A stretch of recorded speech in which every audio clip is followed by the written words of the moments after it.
வணக்கம். மீண்டும் மீண்டும் ஃபிக்ஸிங் டெண்டர். ஊழல் செய்வதற்காகவே ஒரு ஒப்பந்ததாரரை முடிவு பண்ணிட்டு டெண்டர் போடுறாங்களா அப்படின்னு நமக்கு திரும்ப திரும்ப சந்தேகம் வருது. காரணம் என்னென்னா, தற்போதைக்கு சுட சுட ஒரு ஃபிக்ஸிங் டெண்டருக்கான ப்ராசஸை நம்ம பார்க்கலாம். நமக்கு ஒரு பெருத்த சந்தேகம். tntenders.gov.in அதில் போனீங்கன்னா, டெண்டர் பை ஆர்கனைசேஷனில் ரூரல் டெவலப்மெண்ட் டிஆர்டிஏல போடக்கூடிய டெண்டரை பார்த்தீங்கன்னா, திருநெல்வேலியில் 2 டெண்டர் இருக்கும். 2 டெண்டர் தான் இப்போ லைவில் இருக்குது. இந்த 2 டெண்டரும் இருக்கன்துறை சம்மந்தப்பட்ட டெண்டர். கடந்த 8ஆம் தேதி, ஜூலை 8ஆம் தேதி போட்டிருக்காங்க.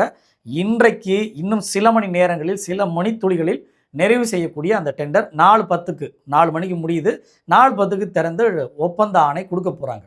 இந்த ஒப்பந்தம் எது சம்மந்தப்பட்டது அப்படின்னா, திருநெல்வேலி மாவட்டத்தில் இருக்கக்கூடிய வள்ளியூர் ஊராட்சி ஒன்றியம் 2025-26 கனிமம் மற்றும் சுரங்க நிதி திட்டத்தின் கீழ் மாவட்ட ஆட்சியர் கொடுத்த அப்ரூவல் கீழே, நிர்வாக அனுமதியின் கீழே 2 பணிகளுக்கு இருக்கன்துறை ஊராட்சியில் இருக்கன்துறை சுடுகாடு சுற்றிய காம்பவுண்டு சுவர் அமைத்தல், இருக்கன்துறை ஊராட்சி கீழ்குளம் சுடுகாடு சாலையை பலப்படுத்தல், சுடுகாடு சுற்றிய காம்பவுண்டு அமைத்தலுக்கு சுமார் 12.86 லட்சங்களும், இருக்கன்துறை ஊராட்சி சுடுகாட்டு சாலையை, அந்த கீழ்குளம் சுடுகாடு சாலை பலப்படுத்தலுக்கு 29.72 லட்சங்களையும் ஒப்பந்தங்களை இன்வைட் பண்ணியிருக்காங்க.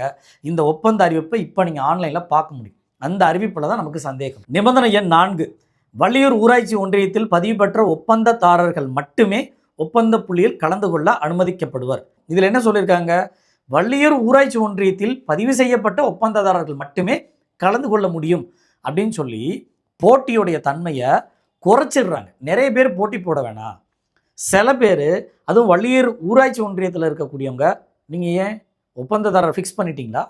ஃபிக்ஸ் பண்ணிட்டு தான் இந்த டெண்டர் போடுறீங்களா அப்படின்னு நமக்கு சந்தேகம் வருமா வராது? நிறைய பேர் போட்டி போடட்டும். நிறைய பேர் போட்டி போட்டால் இந்த 2 வேலையும் தரமான வேலையை குறைவான செலவில் செய்ய போகிறாங்க.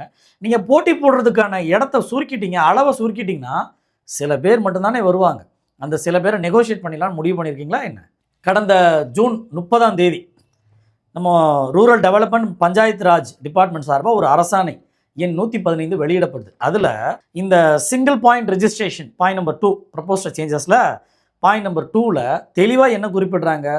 மாவட்ட அளவில் பதிவுகள் இருக்கும். மாவட்ட ஒப்பந்ததாரர்கள் யார் வேண்டுமானாலும் அந்த மாவட்டம் முழுசும் அறிவிக்கக்கூடிய ஒப்பந்தங்களில் பங்கெடுக்கலாம். அது மட்டும் இல்லை, ஒரு மாவட்டத்தில் பதிவு பண்ணியிருக்காங்கன்னா அந்த மாவட்டத்தை சரௌண்டிங்கில் இருக்கக்கூடிய பார்டர் அந்த பகுதிகளில் நீங்கள் டெண்டரில் கலந்துக்கலாம் அப்படின்னு அரசாணை 115 இருக்குது. இதை விலக்கி ஊராட்சி மற்றும் ஊரக வளர்ச்சி மற்றும் ஊராட்சித்துறை சார்ந்த அமைச்சர் என் ஆனந்த் அவர்கள் ஒரு ப்ரெஸ் நோட்டும் வெளியிட்டார். 1 ஜூலை 2026 வெளியிட்டிருக்கிறார். அந்த அறிவிப்பிலையும் பாயிண்ட் நம்பர் 4ல் பதிவு செய்யும் அலுவலர், ரிஜிஸ்டரிங் அத்தாரிட்டி, மாவட்ட அளவில் மட்டுமே பதிவு. மாவட்டத்துக்கு உள்ள அனைத்து கொள்முதல் அமைப்புகளுக்குமான ஒப்பந்ததாரர்களின் பதிவானது மாவட்ட ஊரக வளர்ச்சி முகமையில் டிஆர்டிஏவில் பதிவு செய்யப்பட வேண்டும். ஒப்பந்ததாரர்கள் எந்த பகுதியில் ஒப்பந்த புள்ளியில் பங்கேற்க விரும்புகிறார்களோ அதன் அடிப்படையில் பதிவு செய்து கொள்ளலாம். ஒரு மாவட்டத்தின் ஊரக வளர்ச்சி முகமையில் பதிவு செய்யப்பட்ட ஒப்பந்ததாரர்கள் அந்த மாவட்டத்திற்குள் உள்ள அனைத்து கொள்முதல் அமைப்புகளாலும் கோரப்படும் ஒப்பந்த புள்ளியில் பங்கேற்க தகுதி உடையவர்கள். அண்டை மாவட்டங்களிலும் பங்கேற்க வாய்ப்பு இருக்குன்னு சொல்லியிருக்கிறாங்க. எடுத்துக்காட்டுக்கு, திருநெல்வேலி மாவட்டத்தில் பதிவு செய்த ஒரு ஒப்பந்ததாரர் அதன் அண்டை மாவட்டங்களான கன்னியாகுமரி, தென்காசி மற்றும் தூத்துக்குடி ஆகிய 3 மாவட்டங்களின் கொள்முதல் அமைப்புகளால் கோரப்படும் ஒப்பந்த புள்ளியில் பங்கேற்க தகுதி உடையவர்கள் அப்படின்னு என் ஆனந்த் அமைச்சர் அவர்கள் குறிப்பிட்டிருக்கிறாரு. அதிலிருந்து ஒரு வாரத்துக்குள்ள ஊராட்சி மன்ற தலைவர், இங்கே நம்ம இருக்கன்துறை ஊராட்சியில் ஊராட்சி மன்ற தலைவர் இந்திரா முருகேசன், உங்களுக்கு தெரிஞ்சிருக்கும், தமிழ்நாட்டில் குவாரிகள் அதிகமாக இருக்கக்கூடிய ஒரு ஊராட்சி, ரொம்ப பிரசித்தி பெற்ற ஊராட்சி. அந்த ஊராட்சி மன்ற தலைவர் இந்திரா முருகேசன், அது ஒரு பெண்களுக்கான தொகுதி அப்படின்றதுனால முருகேசன் அவர்கள் அவர் மனைவியே அங்கே போட்டி போட வச்சிருக்கிறாரு. அவர் ஏதோ திமுகவில் இருக்கிறதெல்லாம் சொல்கிறாங்க. இன்னொரு பக்கம் இந்திரா அவர்கள் முடிவு செய்வாங்க, இந்த ஒப்பந்தங்களை நீங்கள் நேராக பாருங்கன்றாங்க.